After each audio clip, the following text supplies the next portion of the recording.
What's up, crusties? Welcome back to my channel. Today we have kind of like an interesting video that I randomly thought about. I was looking at my TBR on Goodreads and I realized that I have a lot of books that I want to read, but then I'm super scared of reading. One, because maybe book Twitter has made me nervous to read it because it might have like some problematic elements, or because it's super popular on book Twitter and in the book community and I'm scared of not liking it. Two, maybe it's super long, or it's depressing, or I just feel like it's going to take a lot out of me. If you don't know, I personally do not like reading books that will make me cry. I tend to want to read books that will make me literally feel anything except sadness. So I don't go out of my way to find sad books. I tend to just want to laugh, to be angry, to be happy, whatever, anything but crying. Another thing is I don't really enjoy looking up what books are about before reading them, because I do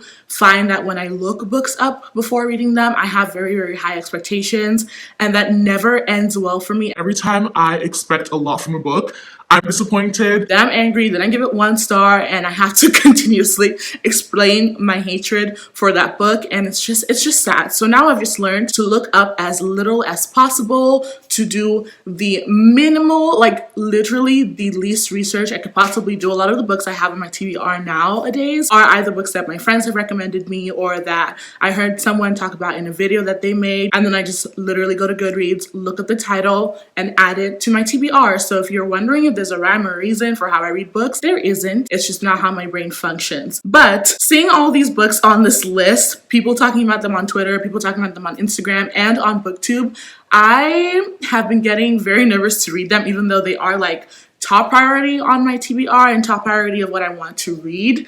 I'm still very nervous, and I just thought I would share these books with you guys. So we're going to get into the books, and I'm going to tell you why my fear for these books exists. The first one on here will probably surprise no one, especially like my friends. They will not be surprised by this book at all. And the book I'm talking about is the Infernal Devices series. I think it's a trilogy or a series or something. Basically, Cassandra Clare books. I am terrified of reading Cassandra Clare books because when I was like in middle school, I think I tried reading the first book in the Shadowhunters, like the whole thing. I think it was City of Bones. I tried reading that, and then the whole incest plot line made me not want to continue, so I actually DNF'd that book and I never continued with Cassandra Clare books. But then when I joined BookTube, I found out that, oh my gosh, Cassandra Clare is like a super popular writer. Never knew that.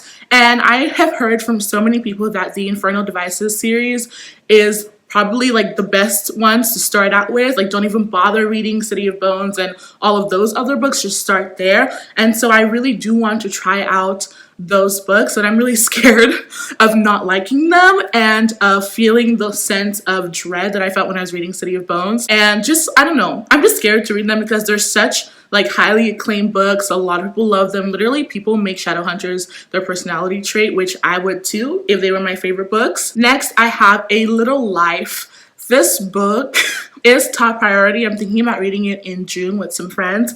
And I first heard about this book from Kat from Paperback Dreams. She did like a reading vlog on it, which I haven't seen yet because I didn't want any spoilers.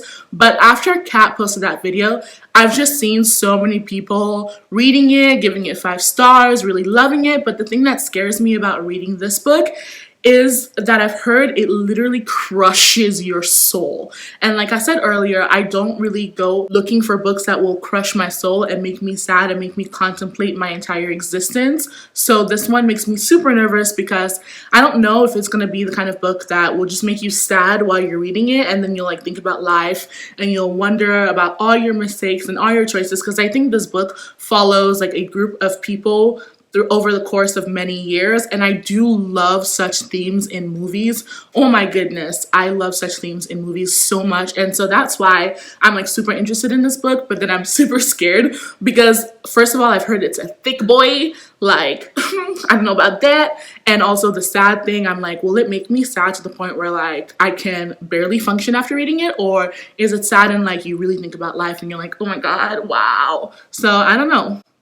in line with that, I also want to read Know My Name. If you know the Stanford swimmer case, that's all I'm going to say for that because I don't know how deep to go into it. There are definitely a lot of trigger warnings for this one for sure. That's why I'm nervous about reading this one, because it's like a college thing, which like I'm a college student, and things like this, like assault in college situations, always freaks me out. I want to read this because I want to know like what happened to her in her life and everything, because I think it's a really important story to know about and to tell, but I'm very scared about reading it because I feel like it's probably going to be a very triggering topic.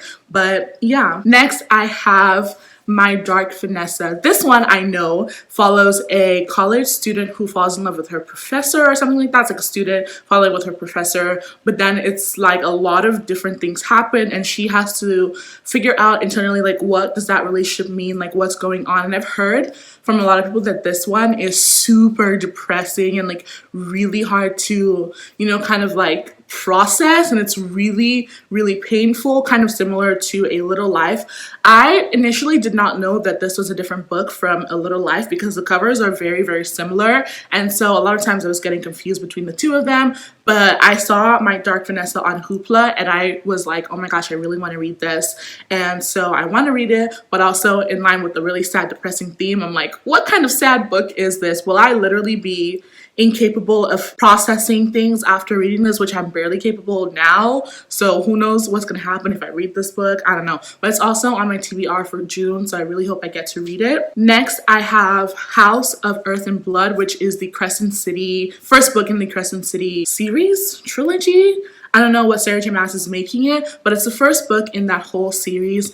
And I feel like a lot of people feel like I don't like Sarah J Maas, which is not true. I actually really loved ACOTAR. My issue was with ACOMAF, and I've only read those two books from Sarah J Maas. I do think her writing is very entertaining, very easy to go through. Her characters are very interesting, and so I'm really excited to see where House of Earth and Blood is going to go, because I have mostly seen people love it. Scared to read this one again because I don't want it to hurt me like ACOMAF did, and I'm like giving it very low expectations. It's a thick book and I don't want to go into it feeling like I won't enjoy it, and so I'm like waiting until I'm kind of like a little bit more recovered from what happened with ACOMAF and I can like jump into it totally positive and ready to read it. From everything I've heard, this book is absolutely amazing. I think it's Sarah J Maas's first adult fantasy, so that's going to be super interesting. I do think in general anyways that ACOTAR was definitely not YA. I feel like it was new adult.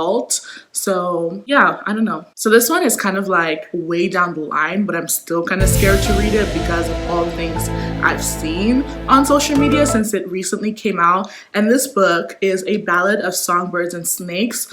I think that's the title. I literally always get the title like messed up, but the new Hunger Games book. I'm literally only on the second book of the Hunger Games, haven't even started it yet, and I'm already scared to read book 4.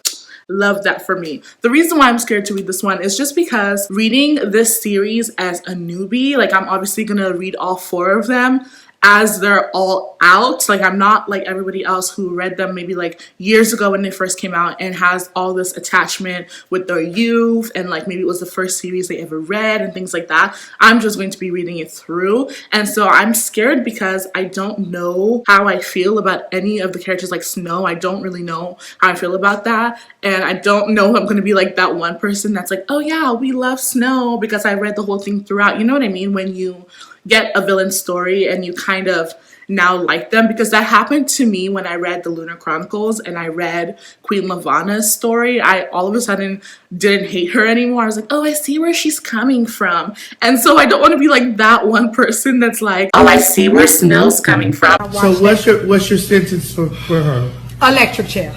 So I'm like super terrified to read this, and I'm really glad that by the time I read this, probably all the discourse and all the discussions and all the thoughts people have will have like subsided, and I'll be the one person screaming about it online, which will be great because I can scream into the abyss. Next, I have Gone Girl. This book I've been interested in reading for a super long time, but why I'm kind of nervous about reading it is because I've heard that the book is not that good. I don't want to read I think it's like a thriller or a mystery of some sort, and there's nothing I hate more than thrillers slash mysteries that you can predict what the plot twist is, and I've heard from so many people that you can literally predict this whole story, and that makes me nervous because this book is super loved. So many people love Gone Girl. Like, it has an amazing movie, which I do plan to watch, and that's why I'm reading this in the first place. But I just don't want to have these super high expectations and then read it and it's really horrible and then be like, well, here we go. So I don't know about that one, but I hope it will be good. I hope I'll enjoy it. But yeah, my fear with that one is like pretty low compared to all these other books, but yeah. The next book I have on here is The Final Empire, which I believe is the first book in the Mistborn series. I know 0.00000% of anything about this series or about this book, literally. The only reason I want to read it is because one of my really good friends on BookTube, Catherine from X Catherine Reads, she absolutely adores Brandon Sanderson, and she talks so highly of him and his writing, and I adore Catherine and her videos, and she has so many brain cells, and so I am like, I really want to try Brandon Sanderson's works, and I've heard The Final Empire is like a really good place to start, and so I want to try it, but I'm like really scared about what that will mean if I don't enjoy it, because I'm scared. Like, the book is thick and I know nothing about what it is about, and I really don't want to look it up because I just feel like that's not going to go well for me. And so I'm like waiting and waiting until I have time when my brain cells have collected together and are ready to try on something new, because I really have a hard time with fantasy. Like, I do love fantasy, but I have a hard time reading stuff that's like super out there. Like, I think by now I have noticed that my favorite genres are YA, romance, thriller slash mystery. Those are like the genres that I immediately will like pick it up and run with. But with fantasy, it's a little hard for me sometimes. So I feel like Brandon Sanderson is going to have to like wait for a time when I know I'm ready and I'm prepared and I can really put my thoughts together and sit down and be like, okay, let's read this. Let's figure out what this Brandon Sanderson dude is all about. Next, I have Shatter Me, which a lot of people say is like trash YA, but it sounds like a really interesting series and so many people love it. And this one is like super simple. I'm just scared to read it because of the whole like trash YA thing. And I find that funny when people say something's like trash YA, because I recently, if you don't follow me on Goodreads, read Evermore. And I actually did not think that was that bad. Like, I gave it 3 out of 5 stars. And then I also recently read like Maximum Ride. I think I might have given that 5 stars. And I'm reading Twilight now. If you don't know, me and some friends are hosting like a read-a-thon, read-along for it. It's actually a read-along, but I keep saying read-a-thon. A read-along for Twilight, and it's starting in June. But I've read like a couple pages of Twilight, and I'm really enjoying it. I feel like I might literally give it 5 stars again. So I don't know. Like, when people say trash YA, it's kind of like they're saying that if you enjoy that, then you have trashy taste. That's just how I see that. But a lot of those like trash YA books and series I actually enjoy because they're so easy to read. Time passes really quickly. You can laugh at all the stupid things they're saying and you just move on. And so I'm scared for that reason, but I'm also excited. And also, like, I want to know about this Warren guy that people are always talking about. Like, I'm super interested. Like, I want to be in the club, like in the cool kids club of Shatter Me. And I just want to read the books and be a cool kid. And yeah. The next book on here is The Nightingale. This one I've heard is super sad, and the reason why I want to read it is because it's historical fiction, and I love historical fiction in movies and TV, but I'm trying to get into it in books. And I recently was reading The Downstairs Girl, which I ended up DNFing because it was super boring. And so I'm scared of reading The Nightingale because I just don't want it to be boring. And I just don't want to like not have fun reading it because I just love the genre so much in other mediums that I want to try it out in books. And this is a book that I know a lot of people really love, and so I felt like this was a good place to start. I've heard that this author is super good at writing historical fiction, and so I really want to try this one out and see if it's good. I've seen so many people give it really high ratings, even people who don't typically like historical fiction, so I'm like super excited to see how that goes. And I've heard it's literally heartbreaking, and again, That scares me. I don't know why so many of these books are heartbreaking, but I do really like heartbreaking movies and shows. And so I'm like, maybe I might like heartbreaking books if I would try them out and go out of my comfort zone for once and not just binge on YA romance. Maybe like, go outside, Chanel, step out of your square. That's what this whole video basically is. It's me stepping out of my boring square of the same exact books and the same exact authors and rereading the Savage Song, which I'm going to probably do 3 times more this year. But yeah, it's just like me wanting to try out new genres and new things. And in line with me rereading, the last book that I'm going to talk about that I'm scared to reread is The Host by Stephanie Meyer, which is the only author I mentioned, which is bad of me. But anyways, The Host. I am scared to read this one or to reread this one because this is my favorite Stephanie Meyer book of all time. Like all the books she's written, this is my favorite one. I loved this book. I loved the movie. I love everything about it. And I'm really scared to like go back and read it and have it not be good and be like, what the heck did I say in this? I just personally felt like when I read this book, it was amazing. And it's, till this day, the only book that I have ever read that has a love triangle that ends flawlessly. Like the love triangle in this book was done so beautifully and done so well. And the ending was phenomenal. Like I just loved how things went for all the people involved and all the like situations. I just thought it was really well done.